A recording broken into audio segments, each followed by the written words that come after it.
আৰু যিটো কোম্পানীয়ে তাৰমানে আপোনাৰ ইমান ব্যাপক অনিয়ম কৰিছে, যাৰ ফলত আমি এই কৰ্মবিৰতিত আহিব লগা হ'লো।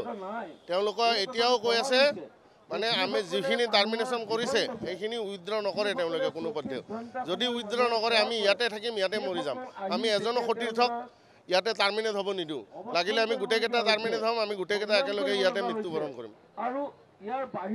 আৰু অসম চৰকাৰকো অনুৰোধ জনাই, আমাৰ সতীৰ্থসকল ডিউটি যাবলৈ ৰেডি হৈ আছে, কোম্পানীয়ে ডিউটি যাব সুবিধা কৰি দিয়া নাই। আপোনালোকে অন্ততঃ কোম্পানীটোক নাকি লগাওক এইখিনি। আৰু আমি আন্দোলন কৰি আমিও সুখী নহয়। আপোনালোকৰ কিবা ক্ষোভ আছে, আন্দোলন কিয় কৰিছোঁ, এটলিষ্ট শুনিবতো খোজক যে কিয় কৰিছোঁ।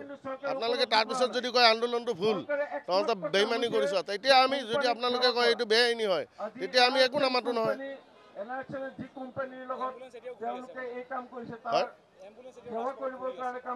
এম্বুলেন্স তেওঁলোকে এজন কেতিয়া ক'ৰবাত চৰকাৰৰ পৰা MPW দিছে আৰু ক'ৰবাত আপোনাৰ স্থানীয় ভাড়াৰ ড্ৰাইভাৰ আনি পেলাই এম্বুলেন্সখন এনেই ঘূৰাই আছে।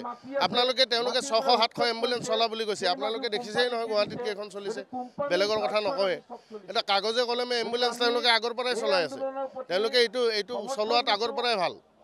800 গাড়ী কাগজে কলমে আগতে চলি আছিল, গাড়ী বন্ধ নহওঁতে চলি আছিল। কিন্তু 150 গাড়ী দিনত চলে, ৰাতি নচলে। উইকলি অফৰ দিনা গাড়ী নচলে। গতিকে ইমান গুমৰভাগ দিয়া কোম্পানীটোক যদি আপোনালোকে এনেকৈ তাণ্ডৱ চলাব দিয়ে চৰকাৰী কৰ্তৃপক্ষই, তেতিয়াতো আমি কষ্ট পাইছোঁ মনত। অসমীয়া ডেকা ল'ৰা হিচাপে, খিলঞ্জীয়া হিচাপে বহুত কষ্ট পাইছোঁ।